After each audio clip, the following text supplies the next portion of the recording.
12학년을 내가 가르쳐서 그런지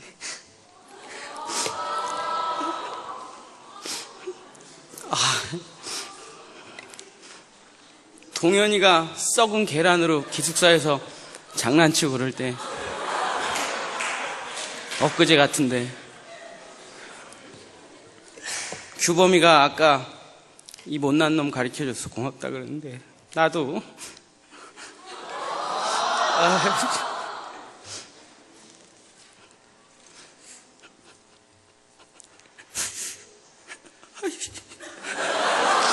말을 못하겠네. 아니 그냥 이러려고 온 게 아닌데 하필이면 12학년 마지막 예배라는 게 기독교 강요 외우라고 막 그러면서 고생하던 게 엊그제 같은데 벌써 이 학교를 떠나고 마지막 예배를 드린다니까 멈출 수가 없는 눈물을.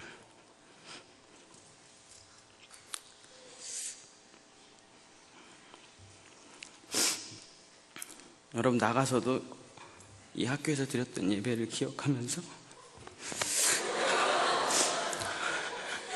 여러분 지금 잘 몰라요. 밖에 나가면 얼마나 무서운지, 대학을 가면 어떤 일이 벌어질지 여러분 잘 몰라서 여기서 지냈던 시간들이 예배들이 지겹기만 하고 짜증나기만 하고 읽었던 말씀들이 귀찮기만 하고 그럴 텐데 나가면은 아마 그리울 거예요.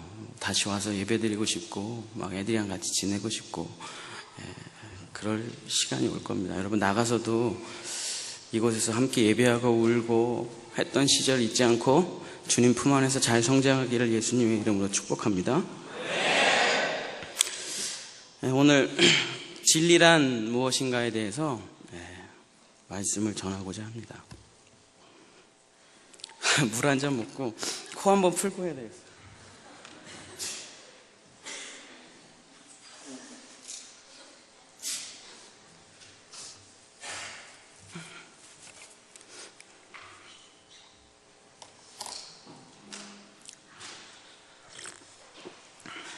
말씀을 많이 찾을 거라서 앞으로 설교를 하면서 계속 찾도록 하겠습니다.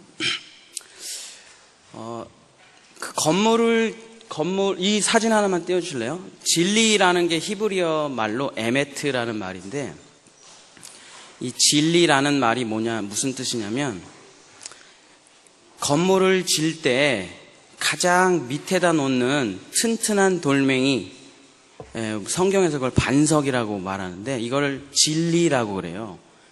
그러니까 이 진리, 이 반석 위에다가 이제 건물을 세워야만 여러 가지 바람이 불고 비바람이 몰아쳐도 건물이 무너지지가 않는 것이죠.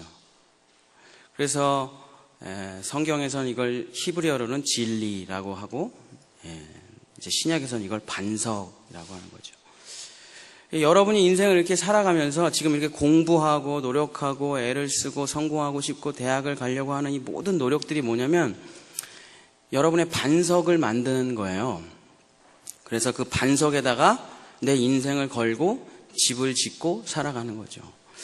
교회를 다니지 않는 사람들은 이 반석을 돈이라고 생각할 겁니다. 그래서 돈에다가 그 돈을 자기의 영원히 나를 기쁘게 하는 거는 돈밖에 없어 라고 생각하면서 돈으로 인생을 살아가려고 하겠죠. 또 어떤 사람은 건강에다가 인생을 걸려고 하겠죠. 어떤 사람은 인간관계, 학벌, 지식이나 철학이나 명예를 가지고 그 반석 위에다가 자기 인생의 집을 짓게 될 것입니다. 그리고 이제 집을 어느 정도 다 올려서 행복하게 살려고 할 때 그 반석이 잘못된 집들은 조금만 흔들리기 시작하면 와그르르 무너지기 시작하겠죠. 돈이 전부인지 알고 살았는데 돈이 없으니까 인생이 무너지는 사람이 있고 20대, 30대 때 한두 시간만 자도 멀쩡했는데 40대 때 암이 찾아오는 경우가 있고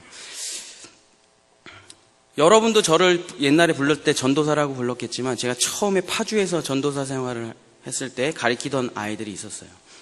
근데 한 2달 전에 저한테 전화가 왔어요. 걔가 지금 23살입니다. 목사님 병원에 와서 기도를 해달래 나한테. 그래서 내가 걔가 배구 선수였거든요. 몸이 아주 튼튼하고 키가 한 188 정도에 한 100kg 정도 나가는. 그래서 배구 선수를 하다가 무릎을 조금 다치는 바람에 원반 던지기 선수를 했는데 전국대회 나와서 금메달을 던질 정도로. 근데 또 어깨가 다치는 바람에 그냥 이제 아이들 체육을 가리키는 그런 학생이 됐는데 전화가 온 거예요. 그래서 아프대 자기가. 아니 네가 아프긴 뭐가 아프냐. 네가 평생 운동만 하던 놈인데. 근데 걔가 좀 말하기는 그런데 고환암에 걸린 거예요. 23살인데. 수술을 하려고 이제 온몸에 이제 검사를 했는데 고환암은 수술하면 이제 깨끗하게 낫는데 문제는 이 고환암이 폐로 전이된 거야. 그래서 지금 폐암 치료를 받으려고 준비하고 있습니다. 걔 나이가 23살이에요. 나도 너무 충격을 받고 병원에 달려가서 기도하고 서로 울고 그랬는데 얘가 아플 거라고 누가 생각이나 했겠어요. 평생 운동만 하던 애인데. 그것도 무슨 관절이 좀 아프다거나 그런 게 아니라 폐암이야. 23살인데. 그래도 암이 이렇게 수술해서 금방 떼어낼 수 있는 암이면 좋은데 전이 된 암이라 이게 쉽지가 않아요. 우리가 영원할 거라고 믿고 살았던 것 중에 영원하지 않은 게 너무 많습니다. 어느 날 갑자기 무슨 일이 닥칠지 몰라요. 2013년도에 태국에 쓰나미가 몰려와서 많은 사람이 죽었습니다. 근데 그 바닷가가 원래 파도가 심했던 바닷가가 아니에요. 늘 잔잔하고 너무 아름다웠던 바닷가예요. 거의 바닷가가. 이 바닷가를 수십 년, 수백 년을 지켜본 사람들이 있어요. 바다가 너무 아름다우니까 그 바다를 보고 싶어서 처음에는 산꼭대기에다 집을 지었습니다. 근데 파도가 늘 잔잔하게 치는 거예요. 수십 년을, 수백 년을. 그러니까 에이 괜찮겠지. 그리고 조금씩 앞으로 오는 거예요. 건물이. 에이 괜찮네. 조금씩 앞으로 오는 거예요. 그래서 파도가 이렇게 치는데 건물을 여기다 딱 세워놨어요. 태국의 리조트가. 거기에 건물이 쫙 있는 거야. 우리나라 해운대처럼. 근데 어느 한 날 예상치 못하게 큰 파도가 몰려와갖고 엄청나게 많은 사람이 죽었습니다. 그리고 그 파도가 끝나고 파도는 다시 잔잔하게 착착 치는 거예요. 거기에 그 잔잔한 파도에 수십만의 시체가 둥둥둥둥 떠 있어요. 어느 누구도 그날이 12월 26일이었거든요. 그러니까는 크리스마스 파티를 하고 다들 술 먹고 놀고 그러다가 피곤해서 자고 있는 그 다음날 12월 25일 그 다음날 많은 사람들이 죽게 되었습니다. 생각지도 못한 때에 아무런 징조도 없이 파도가 크게 한번 쳤다는 이유로 많은 사람들이 그냥 다 죽게 됐어요. 어떠한 사람도 거기에 그런 파도가 칠 거라고 예상하지 못했습니다. 우리가 수십 년, 수백 년을 살면서 내 인생을 좀 걸어봐야 되는데, 내 삶을 걸어봐야 되는데 뭐에다가 인생을 걸고 살아갈 거냐 이거죠. 이제 12학년들이 세상을 향해 나아갈 텐데 뭐 인생을 한번 불같이 살아봐야 될 거 아닙니까? 도대체 뭘 위해서 어디에다 내 반석을 두고 살아갈 수 있을까요? 수십 년, 수백 년 아무 일이 없다고 해서 영원히 아무 일이 없는 것은 아닙니다. 언제 어디서 무슨 일이 일어날지 전혀 예측할 수 없는 상황이죠. 어느 날 고등학생들이 제주도로 그냥 여행을 갔어요. 여태까지 아무도 죽질 않았어. 근데 그날 세월호에 탄 아이들이 그날 하필이면 죽게 됐습니다. 근데 그 아이들이 그날 그렇게 죽을 거라고 예상했던 사람이 누가 있을까요? 아무도 없겠죠. 성경에서는 뭐라고 얘기하냐면 너희들이 돈을 믿든 세상을 믿든 권력을 믿든 힘을 믿든 세상으로부터 나온 것은 절대 영원하지가 않아. 그러니까 그런 것을 믿으면 안 돼. 언제 망가질지 어떻게 알아? 언제 파도가 칠지 어떻게 알아? 언제 너가 건강이 무너질지 어떻게 알아? 너는 영원히 건강하고 넌 영원히 행복하고 너에게만 좋은 일이 쏟아지지 않을 건데 넌 도대체 뭘 믿고 살아갈 거야? 성경에서는 이 세상에 너희가 기대고 의지할 것이 없다고 말하면서 성경이 너희가 기댈 수 있는 영원한 반석은 하나밖에 없는데 그것이 뭐냐면 말씀이라고 이야기하고 있습니다. 우리 요한복음 1장 1절 한번 찾아보시겠습니다. 요한복음 1장 1절. 목사님 성경을 좀 많이 찾아서 우리 PPT 나온 거 한번 읽어볼까요, 같이? 시작.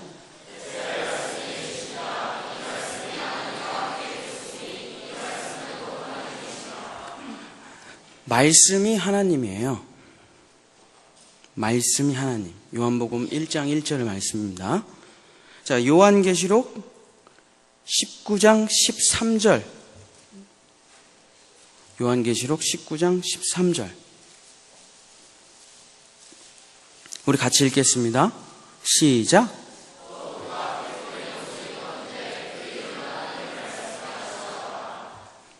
자, 예수님의 이름이 뭐예요? 다시 한번 보여줄래요?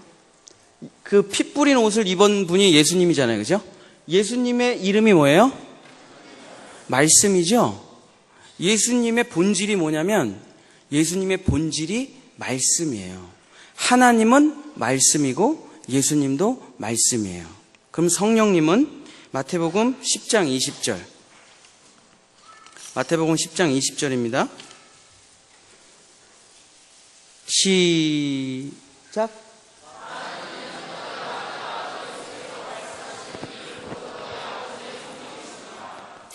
너희 속에서 말씀하시는 이가 성령이래요. 성령님은 누구십니까? 말씀이에요. 여러분이 삼위일체 뭐 이런 얘기 많이 들어봤죠? 하나님, 예수님, 성령님은 한 분이시다. 이해하기가 어렵잖아요. 근데 되게 쉬운 거예요. 하나님도 말씀이고 예수님도 말씀이고 성령님도 말씀이에요. 하나님, 예수님, 성령님이 다 똑같은 말씀을 하시기 때문에 우리는 말씀이 하나님이고 예수님이고 성령님이고 말씀으로 모든 분들이 이루어졌기 때문에 그분들은 서로 같은 분이다 이렇게 얘기하는 거예요. 같은 말을 하면 같은 존재겠죠? 하나님, 예수님, 성령님이 똑같이 말씀을 하세요. 진리의 말씀을. 근데 성경에서 뭐라고 이야기하냐면 그 진리의 말씀, 하나님, 예수님, 성령님이 똑같이 동일하게 말씀하시는 그 진리의 말씀만이 너희가 무너지지 않는 반석이 될 거라고 성경에서 이야기하고 있습니다. 시편 135편 15절부터 18절까지 우리 한번 같이 읽겠습니다. 시작.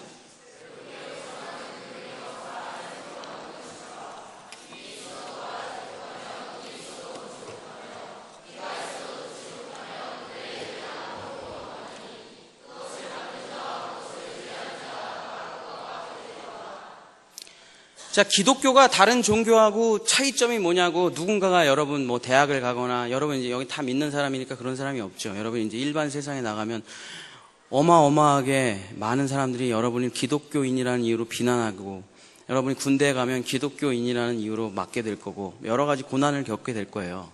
기독교인이라는 이유로 사람들이 우리에게 많은 것들을 요구하거나 요구를 합니다. 근데 그때 사람들이 이렇게 물어봐요. 야, 니네 기독교가 불교하고 차이가 뭐냐? 이슬람과의 차이점이 뭐야? 힌두교하고의 차이점이 뭐냐? 그럼 이 차이가 하나밖에 없어요. 자, 부처님은 돌에다가 황금칠을 한 거죠? 돌에다가 황금칠을 한 거잖아. 가운데 비싼 다이아를 받고 다 빼가갖고 없지만 말할 수 있어요, 없어요? 귀가 있죠? 불상에 귀가 있죠? 입이 있죠? 눈이 있죠? 볼 수 있습니까? 들을 수 있어요? 말할 수 있어요? 힌두교에 막 신이라고 뭐 신이 2억 명이야. 힌두교의 신이. 그게 무슨 신, 무슨 님, 뱀신 뭐 많잖아. 그 족자에 막 그림이 막 걸려 있잖아요. 그죠? 이분은 이런 신이야, 이분은 저런 신이야. 그 족자에 걸려 있는 그 그림이 말할 수 있습니까? 없습니까? 없죠? 수백 년 된 나무에다가 막 절하는 사람들 있죠? 시골 가면은. 막 한 500년 된 느티나무 같은 데다가 확 비나이다 비나. 그 느티나무가 동현아, 썩은 계란으로 장난을 치지 마라. 말씀할 수 있을까요? 없을까요?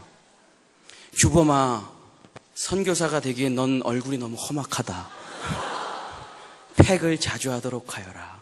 이런 말씀을 어떻게 해요? 나무가.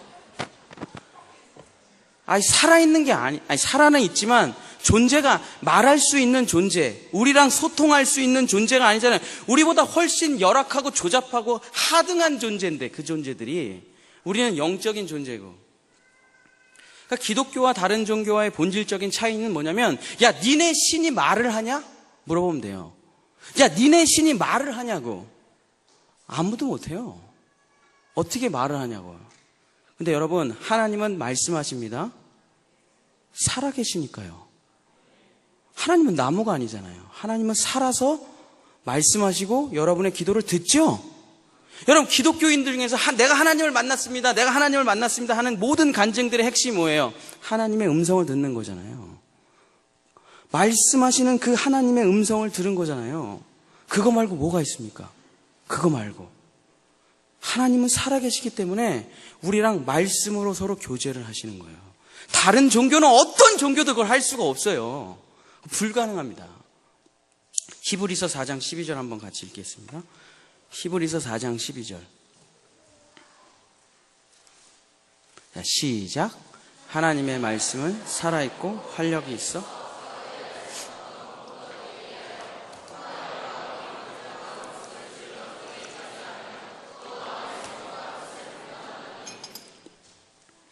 말씀이 살아있대요. 아, 이게 도대체 무슨 소리야? 말씀이 살아있다네. 아니, 그러면 이 글자가 지금 살아있다는 겁니까? 이 종이가 살아있다는 거예요? 아니면 여기 있는 잉크가? 아니면 이 가죽이? 하나님의 말씀을 믿을 때 여러분 성령을 받게 됩니다. 그때 능력과 권세가 임하게 되는 거예요. 그걸 경험해 본 사람은 말씀을 반석으로 대고 자기의 인생과 영생을 걸고 살아가요. 마태복음 16장 18절 한번 보겠습니다. 마태복음 16장 18절 시작.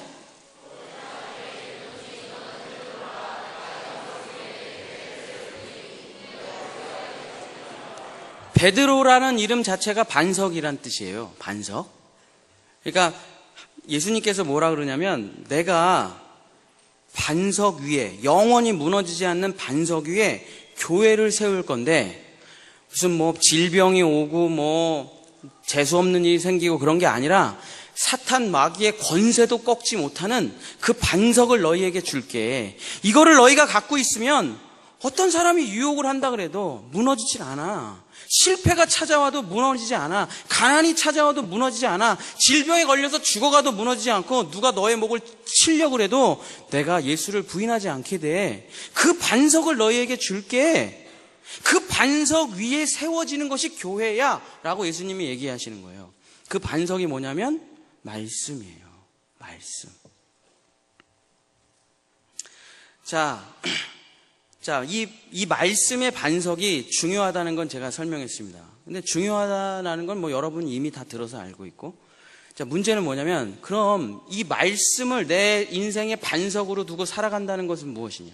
말씀으로 살아간다는 건 무엇이냐? 그것을 말씀드리고 말씀을 마치겠습니다. 다윗의 이야기가, 유명한 이야기가 있어요. 하나님께서 모세를 통해서 시내산에서 40일 동안 돌판에다가 친히 하나님의 말씀을 써주셨어요.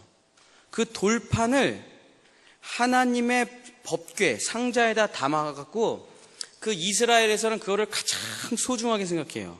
그래서 지성소의 가장 안쪽에 그 하나님의 말씀을 넣어놔요. 그러니까 쉽게 말하면 전 세계에 딱 하나 유일하게 있는 성경책이에요, 그게. 지금은 우리가 인쇄술이 발달해서 뭐 집에 성경책이 뭐 엄청 있고 뭐 핸드폰에도 있고 뭐 많지만 그 당시에는 전 세계에서 유일하게 있는 단 하나의 성경책이 거기 있어요. 근데 이스라엘이 말을 안 듣고 전쟁을 하다가 그만 그 성경책을 뺏겨. 하나님의 법궤를. 기가 막힌 노릇이죠. 뺏길 걸 뺏겨야지. 근데 다윗이 하나님의 뜻대로 전쟁하고 막 해갖고 블레셋과의 뭐 전쟁에서 승리해서 이 법궤를 다시 찾았습니다. 블레셋에서 뺏었어요. 그 지역을 점령해서. 이제 이 법궤를 다시 이스라엘 땅으로 가지고 와야 돼요. 그래서 우사라는 사람이 아주 책임감이 강하고 똑똑하고 그럽니다. 우사를 불렀어요. 야, 블레셋에 있는 법궤를 이제 이스라엘로 갖고 와라. 네가 책임져. 네가 책임자야. 내가 돈이고 뭐고 다 대줄 테니까 네가 해. 근데 우사가 생각하기에 이 하나님의 궤를 어떻게 이스라엘로 가져갈 수 있을까? 그래서 자기가 생각한 게 뭐냐면 튼튼한 소를 구해서 수레에다가 싣고 가는 거예요. 지금으로 치면 이제 좋은 뭐 1톤 트럭이나 뭐 2톤 트럭 같은 데다가 싣고 오는 거죠. 쉽게 말하면 자동차에 싣고 오는 거예요. 근데 갑자기 소가 미쳐 날뛰기 시작하는 거예요. 그래갖고 이 궤가 확 날아가는 거예요. 그러니까 우사가 완전 책임자거든요. 그러니까 이게 하나님의 궤가 박살나면 안 되니까 조각목으로 만든 거거든. 박살나면 안 되니까 뭐 어떻게 했는지 모르겠지만 스펙타클하게 설명한다면 막 달려가서 그 궤를 끌어안고 자기가 피를 질질 흘리면서 그 궤를 탁 보호했어. 하나님의 궤를 깨트리지 않고 내가 보호했구나. 그 자리에서 죽었어요. 근데 하나님이 뭐라고 말씀하셨냐면 사무엘하 6장 6절 7절 읽겠습니다. 시작.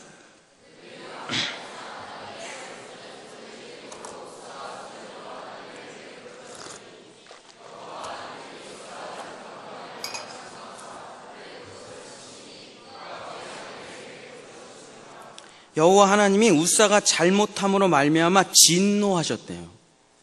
아니 도대체 우사에게 무슨 죄가 있냐고요. 그 하나님의 말씀의 궤를 온몸으로 그 깨질까봐 헌신하고 수고하고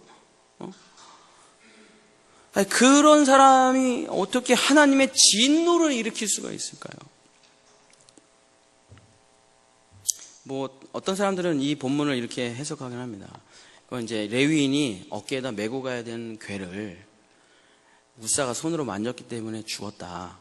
근데 한번 그냥 본문을 가만히 생각해 보면 수레를 그러니까 법궤를 실었을 거 아니에요. 그때 죽었어야지. 아니, 무슨 포크레인으로 실은 것도 아니고 기중기로 실은 것도 아니고 손으로 들어서 수레 안에다 넣었을 거 아니에요. 만져서 죽었다고 한다면 거기서 죽었어야지. 그냥 손 댔을 때 그냥 거기서 바로 즉사해서 다 죽었어야죠. 그죠? 한참을 가다가 죽어. 그거 왜 죽었을까요? 도대체 우사는 너무 억울하잖아요. 이렇게 죽으면 이렇게 죽고 지옥 갔다 그러면 진짜 너무 억울하겠죠? 우사는 하나님의 법궤를 운반하는 문화재 관리청장? 지금으로 말하면 문화재 관리청장. 우리가 가끔 박물관에 가면은 이렇게 아주 오래된 책이 사람 손도 못 대게 이렇게 딱 유리관에 딱 들어가 있는 거 있죠? 이 문화재이기 때문에 손을 대면 안 돼요. 어느 누가 가서 막 그 책을 막 읽으면 안 돼요. 유리창을 깨고 저 이 책 읽어보고 국립박물관 가서 유리창을 빡 깨고 저 이 책을 읽겠습니다. 이건 구속됩니다. 감옥 가요. 근데 우사가 하나님의 말씀을 박물관에 있는 저 책처럼 생각한 거예요. 너무나 귀하고 흠집 하나 내면 안 되고 온도 조절, 습도 조절. 그래서 유리관 안에다 딱 넣어갖고 하나님의 말씀을 거의 너무 귀해. 건드리면 안 돼. 스쳐도 안 돼. 먼지만 묻어도 안 돼. 근데 다윗은 이 하나님의 말씀을 대할 때 어떻게 대했는지 한번 읽어보겠습니다. 사무엘하 6장 13절서부터 한번 같이 읽겠습니다. 시작. 여호와의 궤를 맨 사람들이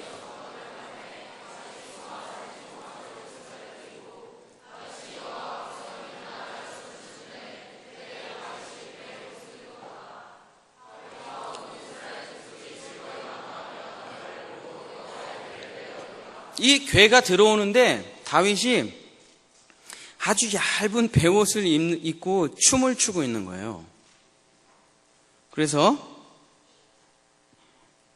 사무엘하 6장 20절 말씀에 뭐라고 되어 있냐면 다윗이 자기의 가족에게 축복하러 돌아오매 사울의 딸 미갈이 나와서 다윗을 맞으며 이르되 이스라엘 왕이 오늘 어떻게 영화로우신지 방탕한 자가 염치 없이 자기 몸을 드러내는 것처럼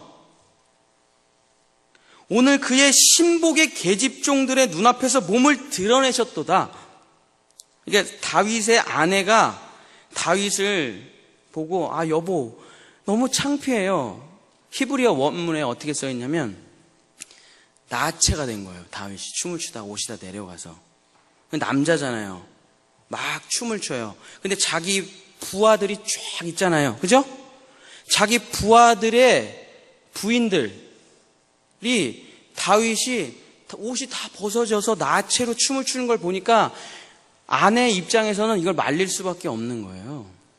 너무 창피하잖아요. 당연한 거 아니겠습니까? 근데 다윗이 뭐라고 대답하는지 한번 읽어보겠습니다. 사무엘하 6장 21절 22절 같이 읽겠습니다. 시작.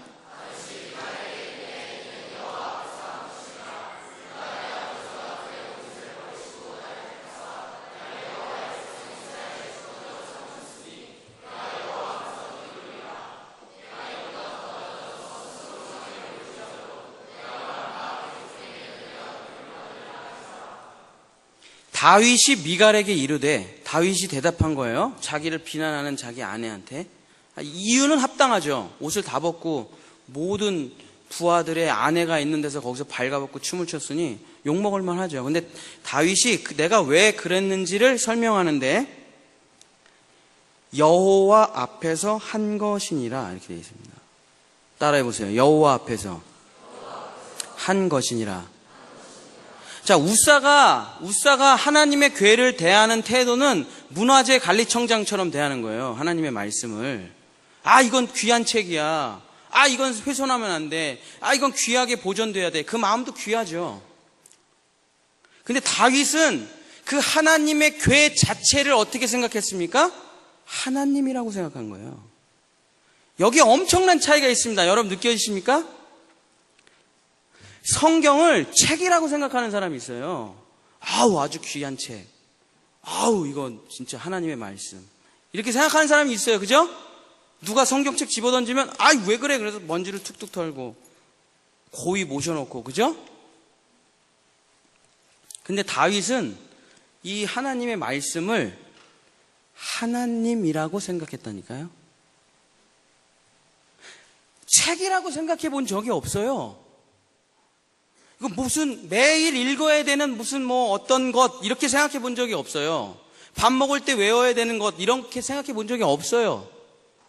이걸 좀 공부하면 인생이 풀린다더라 이렇게 생각해 본 적이 없어요. 다윗이. 여기서 몇 구절 뽑아갖고 나 좀 잘 먹고 잘 살아야 되겠다 이렇게 생각한 적이 없어요. 다윗은 이것을 있는 그대로 하나님이라고 생각했습니다. 그래서 이 유일하게 있는 단 하나의 성경책이 자기 다윗성으로 들어올 때 내가 하나님 앞에서 춤춘 거야. 사람들이 이해를 못하죠. 사람들은 다시 그 책을 받아다가 안전한 데다 처박아 놔갖고 쇠사슬로 꽁꽁 묶고 다시는 블레셋이 훔쳐가지 못하게 적국에서 훔쳐가지 못하게 아주 꽁꽁꽁꽁 묶어놓으려고 그랬거든. 다시는 어떤 사람도 건들지 못하게. 근데 다윗은 그 말씀 자체를 하나님이라고 생각한 것입니다.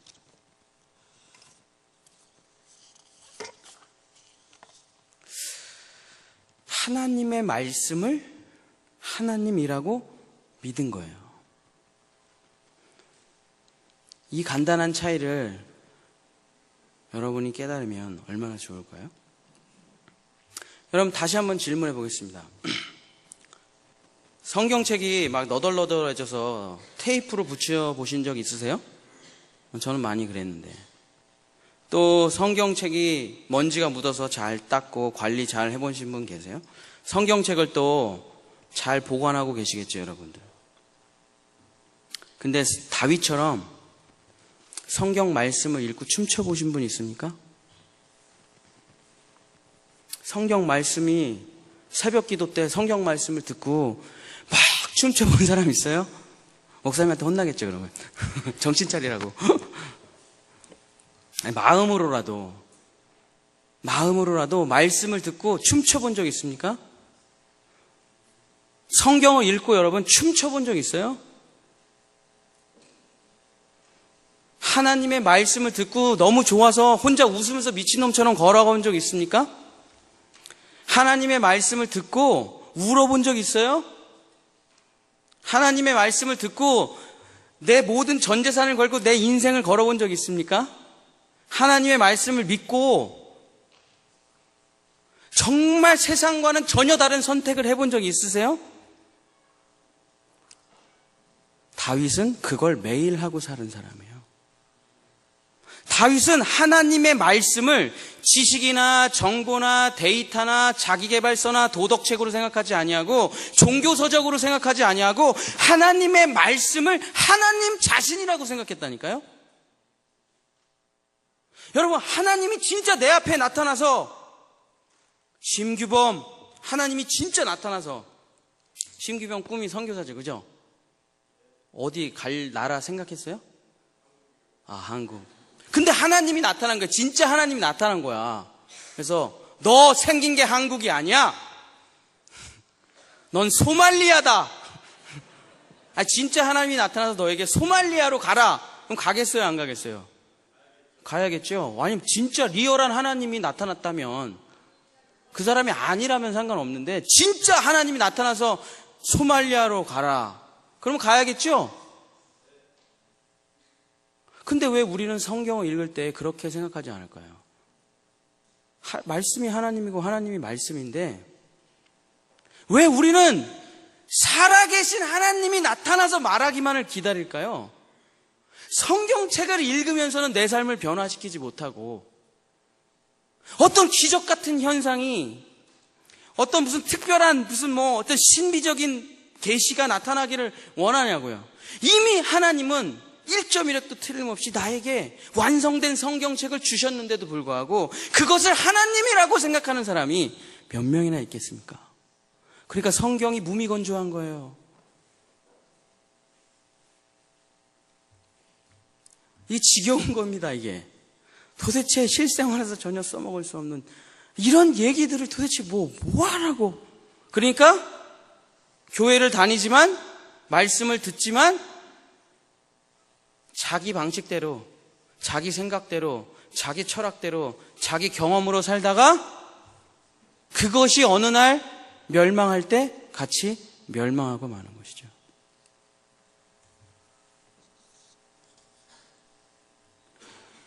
책을 읽는 게 아니라, 다윗은 책을 읽는 게 아니라 하나님을 만나고 있다라고 믿은 것입니다.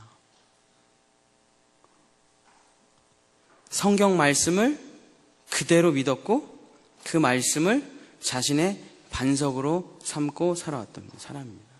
다윗이 여러분 훌륭한 사람은 아니에요. 지금 요즘 텔레비에 나오는 사람 있잖아요. 그 이형학 선생인가 그 사람보다 더 못된 사람이잖아요. 그죠? 다윗이 자기를 위해서 온몸을 바쳐서 전쟁터에 나가서 애쓰는 우리아 장군을 죽이고 그 아내를 강간하고 거기다 임신시켜서 진짜 끔찍한 사람 아닙니까, 다윗이? 지금 그 다윗의 범죄를 우리 수준으로 생각한다면 아주 있을 수 없는 사람이잖아요, 다윗이. 여러분이 다윗을 생각할 때 훌륭한 성품, 훌륭한 인격 그런 거 없어요, 다윗이. 아브라함도 마찬가지고. 근데 다윗이 하나님 마음에 합한 이유는 뭐냐면 정말 끔찍한 죄를 졌을 때 하나님의 말씀을 읽고 울면서 회개하고 금식합니다.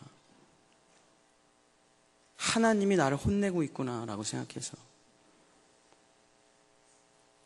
다윗이 매 순간 그 모세 오경 앞에 설 때에 하나님 앞에 서는 것처럼 섰기 때문에 그 말씀으로 자기의 살을 찢고 자기의 죄를 찢고, 그래서 다윗이 우리아 장군을 죽이고 밧세바를 강간하고 나서 시편 51편 한번 찾아보실래요? 시편 51편. 이건 PPT는 없는데 시편 51편.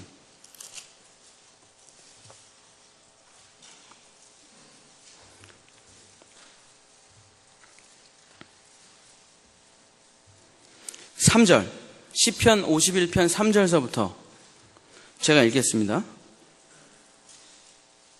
무릇 나는 내 죄과를 아오니 내 죄가 항상 내 앞에 있나이다.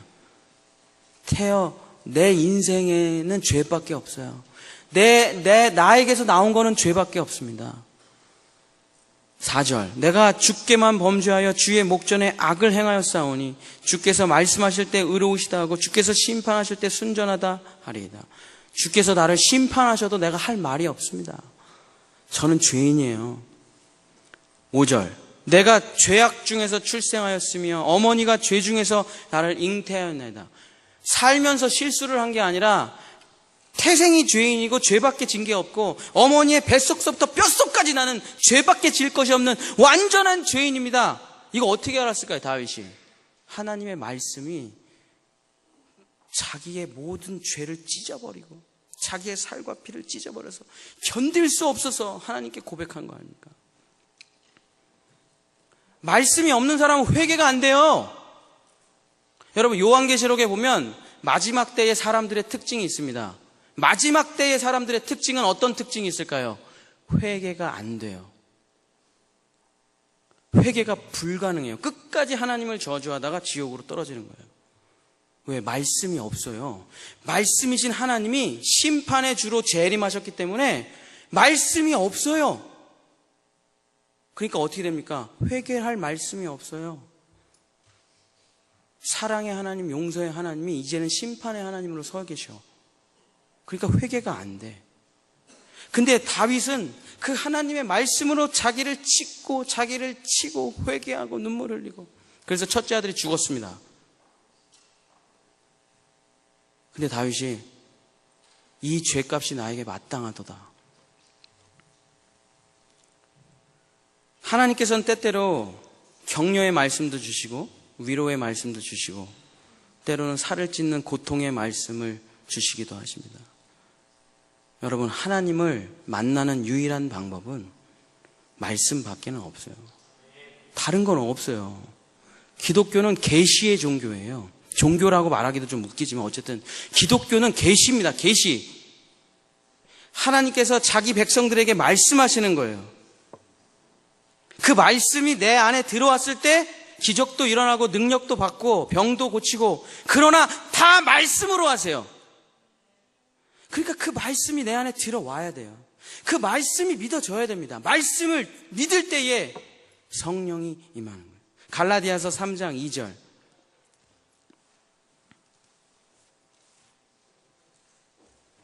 한번 같이 읽겠습니다. 시작.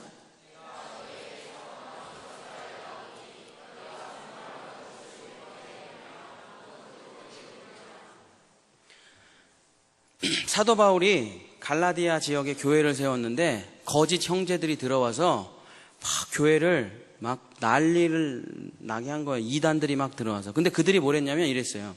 야! 졸아서 내가 한번 해본 거야. 야!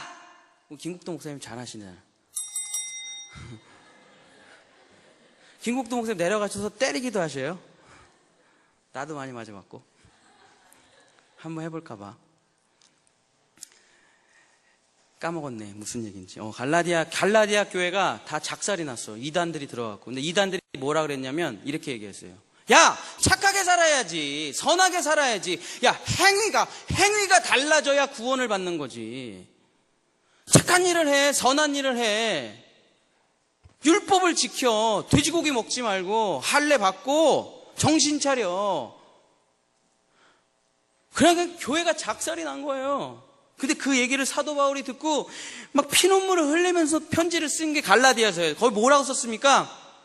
야, 너희가 성령을 받을 때, 착한 일을 할 때 성령이 임하는 거 본 적 있습니까? 여러분, 교실에서 쓰레기를 주웠더니 성령이 강권적으로 임해서 막 그런 사람 있어요? 없지요?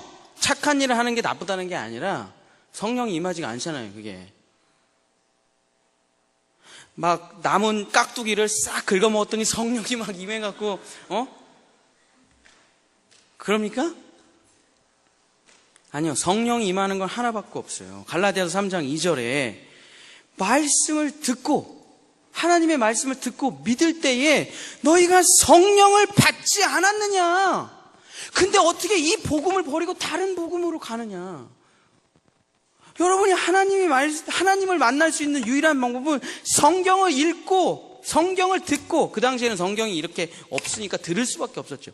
성경을 듣고 성경을 읽고, 우리는 지금 성경을 보고 듣고 뭐 다 할 수 있죠. 영화로도 볼 수 있고. 그 하나님의 말씀을 듣고 믿을 때에 여러분에게 성령이 임하는 것입니다. 말씀 말고 다른 게 없어요. 그 다른 거가 있다 그러면 이단이에요. 하나님은 살아계시기 때문에 말씀하시는데, 그 말씀이 살아서 여러분의 혼과 영과 및 관절과 골수를 찔러 쪼개고 들어가 여러분을 뒤집어 놓는 거예요. 여러분 스스로 믿음이 나오는 게 아닙니다. 여러분 스스로 능력이 임하는 게 아니에요. 여러분 스스로 죄악을 이길 수가 없고, 여러분 스스로 공중권세 잡은 자 사탄을 꺾을 수가 없어요. 이길 수가 없다니까요. 그렇게 무슨 허술한 자라요, 사탄들이. 세상에 이렇게 허술한 자입니까? 나도 모르게 속고 넘어가고 쓰러지고 자빠지고, 어느 날 내가 이렇게 멀리 떠나왔구나, 돌아갈래야 돌아갈 수 없는 상태가 돼버려요. 사랑하는 우리 전인 기독학교의 모든 성도 여러분, 또 학생 여러분, 말씀만이 하나님이신지를 믿으시길 바랍니다. 그거 외에 다른 게 없어요. 말씀을 사모하고 말씀을 믿고 말씀대로 사는 거예요. 근데 그게 쉬운 것 같습니까? 여러분, 말씀을 먹으려고 해보세요. 따라해보세요. 말씀을 먹자. 말씀을 이해하는 게, 말씀을 이해하는 게 아니에요. 말씀 배우는 게 아니에요. 말씀 깨닫는 게 아니에요. 여러분이 히브리어, 헬라어 한다 그래도 이 말씀의 의미를 몰라요. 여러분, 태초에 하나님이 천지를 창조하셨느니라, 이 말씀 먹어보세요. 태초가 뭡니까? 하나님은 뭐예요? 천지는 뭡니까? 창조는 뭐예요? 여러분, 하나도 못 먹었죠? 지금 하나도 못 먹었죠?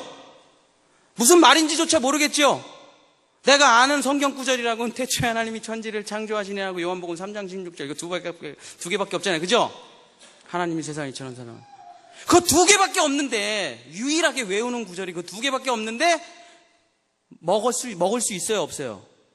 이게 뭔 말인지도 모르겠고, 하나님이 뭔지, 천지가 뭔지, 창조가 뭔지. 빛이 있어라. 첫째 날. 빛이 뭐예요? 삼파장 형광등입니까? 태양이에요? 태양은 넷째 날 만드셨는데 첫째 날 만드신 빛이 뭐예요? 이 말씀 먹었어요, 못 먹었어요? 못 먹었잖아. 뭘 알아야, 이게 뭔지도 모르는데. 그러니까 어떻게 성경책을 유리관 안에 넣어놓고 빙글빙글 돌면서 이 책은 귀한 책, 이 책은 귀한 책, 이 책은 귀한 책. 그러니까 하나님이 진노하시는 거예요. 성경은 먹는 겁니다. 따라해보세요. 성경은 먹는 것이다. 그러면 어려운 구절은 오래 씹어야 돼요. 여러분, 칡뿌리 하나 먹어보려고 해보세요. 팀장님한테 칡뿌리 좀 달라 그래갖고 내일 씹어봐. 하루 종일 씹어야 돼. 그거 먹으려면. 그리고 그걸 삼키고 똥을 싸보세요. 똥구멍이 찢어져요. 그래서 옛날에 가난했을 때 그런 칡뿌리들을 너무 많이 먹어갖고 똥을 쌀 때 항문이 찢어져서, 그런 사람들을 옛날에 뭐라 했냐면 똥구멍이 찢어지게 우리가 가난해, 이런 표현이 있어요. 칡뿌리야, 오징어 하나 먹는데도 그렇게 힘든데, 그렇지 않아요? 말씀 먹기가 쉬운 것 같아요? 말씀 먹기 어렵습니다. 인생을 걸고 먹는 거기 때문에, 영생을 걸고 먹는 거기 때문에 한 절을 가슴에다 품고, 이게 뭐지? 이 말씀이 뭐지? 기도하고 가르쳐 주십시오. 먹게 해 주십시오. 이 말씀대로 살아가게 해 주십시오. 그러면은 하나님이 너희들의 인내심을 테스트해요. 얘가 이 말씀을 먹으려고 그러네? 이 말씀 먹으려고 그래, 제가? 그럼 하나님이 한 3일을 안 풀어줘, 말씀을. 이 말씀이 무슨 뜻이지? 3일을 안 풀어줘. 대부분의 사람은 한 말씀을 3일 이상 생각하지 않아요. 그럼 어떻게 돼요? 질겅질겅 몇 번 씹다 버리는 거예요, 하나님의 말씀을. 하나님의 말씀은 정말 믿음을 가지고 오래 씹어야 됩니다. 이 세상 어떤 것보다. 제가 창세기 1장 1절을 6개월을 씹어봤어요. 창세기를 3년을 씹어봤어요, 제가. 창세기만 3년을 봐봤어요. 창세기 1장 1절을 6개월을 씹으니까 무슨 말인지 좀 이해가 돼. 그렇게 어려운 거예요, 말씀을 먹는다는 게. 근데 그거를 6개월을 씹어서 자기가 꾹꾹 삼켜갖고 창세기 1장 1절이 들어가잖아요. 모든 것이 하나님께서 시작하셨다는 그 말씀을 꾹 먹었어요, 제가. 흔들리지 않는 반석이 된다니까. 하나님을 믿는다니까. 하나님을 창조주로 고백해요. 목을 잘려줘도 6개월을 씹어먹는 거야. 내가 그걸. 말씀을 먹으십시오. 여러분, 말씀 학교 다니잖아요. 말씀 학교. 맨날 말씀. 그죠? 맨날 외우고. 버리고. 버리고. 추파춥 쓰냐고, 하나님의 말씀이. 번데기야? 먹다 버린 껌이에요? 아니요, 끝까지 씹어서 삼켜서 먹으시기를 축복합니다. 여러분, 무슨 이걸 전체를 다 평생 어떻게 연구하고 공부하고 그러겠어요? 내 마음에 내 영혼을 찢고 내 속을 파고들려는 말씀이 있어요. 그 한 절을 먹어보세요. 그럼 그 말씀의 맛을 알게 돼요. 그럼 다음 절을 또 먹게 됩니다. 또 다음 절을 먹게 돼요. 그럼 그것이 여러분의 인생의 반석이 되는 거예요. 그러면 세상의 철학이나 사조나 사람을 따라서, 돈을 따라서, 명예나 학벌이나 지식이나 철학을 따라서 살지 아니하고 하나님의 말씀을 따라서 산단 말이에요. 근데 씹어먹기가 쉽지는 않을 거예요. 그러나 이 학교에서 여러분이 지내는 동안, 또 이제 대학을 향해 나가는 우리 고3 학생들, 술판이 벌어지고 남자 여자가 음란한 짓을 하고 예배는 드릴 수도 없는 곳에서 여러분이 홀로 서 있을 때 성경을 피시기를 예수님의 이름으로 축복합니다. 나는 회사를 다니는데, 저는 회사를 7년 다니다 목사가 됐는데, 회사에서 일을 하기 전에 어디 성경을 볼 데가 없잖아요. 내가 성경을 본다는 것 자체도 창피하잖아. 지금 이 업무 시작했는데 누구 성경을 봐? 그죠? 난 항상 화장실에 가서 변기를 끌어안고, 거기는 아무도 없잖아요. 화장실에서 성경 본다고 누가 뭐라 그래? 혼자 기도하고 말씀 보고. 사랑하는 성도 여러분, 말씀이 여러분의 삶에 늘 함께 계시기를 예수님의 이름으로 축복합니다. 우리 한번 같이 기도했으면 좋겠습니다. 우리 마지막 예배를 드리시는 우리 12학년들은 앞으로 나오고, 우리 다 같이 일어나서 우리 한번 같이 뜨겁게 12학년을, 지금 사실 수능이 코앞이라 축복하고 그럴 상황은 아니지만 어쨌든 용기를 주고 힘을 주면서 12학년들은 여기 쪼로록 쓰고 다른 친구들은 다 일어나고 우리 한번 같이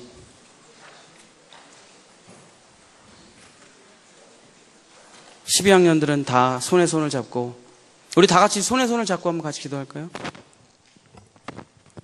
아무거나 조용한 반주. 불 좀 꺼주실래요? 하나만 켜주시고. 여러분, 지금 얘네들이 얼마나 무서운 데로 나가는지 본인들이 잘 몰라요. 하나님의 말씀이 전혀 없는 곳으로 얘네들이 지금 나가는 거거든요. 여러분은 그런 거 경험해보지 못해서 잘 몰라요. 그게 얼마나 무서운 건지. 365일 아무리 강의장에서도 학교에서도 하나님의 말씀을 한 번도 들을 수 없는 곳으로 여러분이 나가게 됩니다. 그리고 하나님을 믿는 여러분을 엄청 조롱하게 될 거예요. 야, 그게 무슨 창조가 말이 되냐? 진화론이 맞지? 예수님을 믿는다면 무슨 구원을 받냐? 그게 말이 되냐? 예수님이 2000년 전에 죽은 사람인데. 야, 이스라엘의 거지 같은 사람이 어떻게 우리의 구원자냐? 여러분, 이런 얘기를 종일 듣게 될 거예요. 여러분, 이 12학년들이 나가서 대학교에서 성경을 피는 학생들이 되시기를 우리가 기도해 줍시다. 여러분은 억지로라도 성경을 피잖아요. 그죠? 얘네들은 자기 스스로 자발적으로 성경을 못 피면 다 쓰러져 죽어요. 말씀이 없는 기근을 경험해 본 애들이 아니기 때문에. 억지로라도 예배드리면 은혜 받아요. 억지로라도 기도하면 은혜 받아요. 근데 바깥에 나가면 억지로 기도 안 시켜요. 인권이 있대. 억지로 예배 안 시킵니다. 스스로 말씀 앞에 서지 않으면 다 죽어 자빠져요. 여기서 오랫동안 아무리 새벽 기도했어도 한 달이면 다 무너져. 우리 12학년들 성경책을 끌어안고 살아가는 우리 학생들 될 수 있도록 여러분 힘을 실어서 기도해 주시길 바랍니다. 그 여러분은 정말 이 학교에 있는 동안 내가 말씀 먹게 해 주시옵소서. 단 한 절이라도 좋으니까 꾹꾹 씹어서 삼켜서 내 뱃속에서 살아있는 말씀 될 수 있도록 도와주시옵소서. 우리 주여 한번 부르짖고 주여 3번 부르짖고 우리 한번 같이 기도하겠습니다. 주여 주여 주여. 사랑의 하나님 아버지, 예배를 그렇게 오래 드렸지만 성경을 그렇게 많이 봤지만은 하나님의 말씀을 먹은 적이 없습니다. 하나님의 말씀을 붙들고 울어본 적도 없고 하나님의 말씀을 듣고 춤춰본 적도 없으며 하나님의 말씀으로 가슴을 찢어본 적도 없고 하나님의 말씀으로 내 인생의 결정을 해본 적도 없고 하나님의 말씀을 믿고 내 삶을 걸어본 적도 없는 하나님, 그저 텔레비에서 웅얼웅얼거리는 소리와 같이 라디오에서 웅얼웅얼거리는 소리와 같이 하나님의 말씀이 쓸데없는 소리요 시끄러운 잡음으로만 살아왔던 인생입니다. 주여 아버지, 우리 12학년들 이제 말씀이 없는 곳으로 나아가는데 주님 이들을 하나님의 말씀으로 꽁꽁 묶어 주시옵소서. 주님 이들을 성령으로 기름 부으셔서 사탄마귀의 권세에, 그 음부의 권세에 넘어지지 않는 우리 12학년들이 될 수 있도록 주님 도와주시옵소서. 이제 수능 시험을 보러 갑니다. 주님 담대하게 나아갈 수 있도록 도와주시옵소서. 주님, 시험을 잘 보고 못 보고인 게 중요한 게 아니라 시험 문제 앞에 서서 하나님 도와주십시오. 지혜와 명철을 주십시오. 내가 반드시 세상을 이기기에 능력과 권세를 주십시오. 하나님 나와 함께 하십시오. 기도하고 문제를 풀어내가는 우리 믿음의 학생들 될 수 있도록 도와주시옵소서. 하나님, 이 학교가 정말 말씀의 용사들이 나아가서 세상을 이겨내고 세상이 우리를 죽인다고 한다면 죽을 수 있는 순교자들이 될 수 있도록 예수 그리스도 그 이름 하나 때문에 모든 것을 해낼 수 있는 우리 아이들 될 수 있도록 주님 축복하여 주시옵소서. 우리의 힘과 능력으로 어찌 일을 할 수 있겠습니까? 주님, 이들의 귀를 열어주시고 혼과 영과 및 관절과 골수를 찔러 쪼개는 말씀들을 오늘 이 밤에 주시옵소서. 각 사람에게 필요한 말씀들을 하나님 주시옵소서. 우리 한 번만 더 주여 부르짖고 기도하겠습니다. 이렇게 기도하면 좋겠어요. 주님, 나에게 말씀하여 주시옵소서. 내가 듣겠습니다. 우리 주여 한번 부르짖고 기도하겠습니다. 주여, 사랑의 하나님, 왜 나는 하나님의 말씀이 없습니까? 주님, 나에게 말씀하여 주시옵소서. 주님, 나에게 말씀하여 주시옵소서. 한 말씀만 하여 주시옵소서. 주여 아버지, 하나님의 말씀 한 말씀만 주시옵소서. 그래서 그 말씀을 믿고 살아가는 우리 아이들 될 수 있도록 여기 있는 모든 사람들에게 빠지지 않고 그 한마디의 말씀 주시옵소서.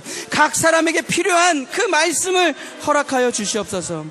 어둠 가운데, 혼돈 가운데, 두려움과 무서움 가운데 있을 때에 하나님 말씀하여 주셔서 말씀을 믿고 나아가는 우리 모든 학생들 될 수 있도록 도와주시옵소서. 제가 기도하고 마치도록 하겠습니다. 주님, 하나님의 말씀 없이는 살아갈 수가 없습니다. 말씀은 빛이고 말씀은 생명이고 말씀은 진리이기 때문입니다. 거짓말이 너무 똑같아서 우리는 구분해낼 수가 없습니다. 사탄 마귀의 이야기들이 너무 논리적이고 너무 합당하고 너무 실용적이라서 아담과 하와도 걸려 넘어졌는데, 하나님을 직접 봤던 아담과 하와도 넘어졌는데, 우리가 어찌 그 말씀 이겨내면서, 사탄 마귀 속임수를 이겨내면서 모든 게 다 이게 진실인지 거짓말인지 어떻게 분별하면서 살아갈 수가 있겠습니까? 주님, 매일 넘어지고 자빠지고 쓰러지고 죄악에서 헤매이고 회개하고 눈물을 흘리는 그런 신앙생활도 좋지만, 이제는 말씀을 받아, 성령을 받아, 믿음을 가지고 진리 위에 서서 담대하게 세상을 이길 수 있도록 축복하여 주시옵소서. 하나님의 말씀을 6개월이 걸리든 1년이 걸리든 씹어 먹어 내 영혼의 양식이 되어, 예수님이 사탄 마귀 권세들 다 말씀으로 물리쳤듯이 내가 너희에게 떡으로 사는 것이 아니라 하나님의 말씀으로 산다고 말씀해 주셨듯이, 우리 모든 학생들, 선생님들, 직원들, 이 학교를 위해서 수고하고 애쓰고 기도하는 모든 교회와 부모님들, 말씀으로 살아갈 수 있도록 주님 우리를 말씀으로 꽁꽁 묶어 주시옵소서. 말씀에서 벗어나지 않게 주님 도와주시옵소서. 말씀이 생명이요, 말씀이 하나님이며, 말씀이 예수님이요, 말씀이 성령임을 믿으며, 오직 계시된 약속된 말씀을 믿으며 나아가는, 특별히 세상을 향해 나아가는, 말씀을 가지고 세상을 향해 나아가는 12학년이 될 수 있도록 축복하여 주시옵소서. 이제는 말씀이신 하나님과 말씀이신 예수님과 말씀이신 성령님의 이름으로 내 영혼의 말씀을 가지고 세상으로 나가고 하나님을 섬기고 세상을 사랑하기로 다짐하고 결심하는 예수 그리스도의 백성들을 위해 하나님의 그 생명의 말씀이 영원히 함께하기를 간절히 축원하옵나이다. 아멘.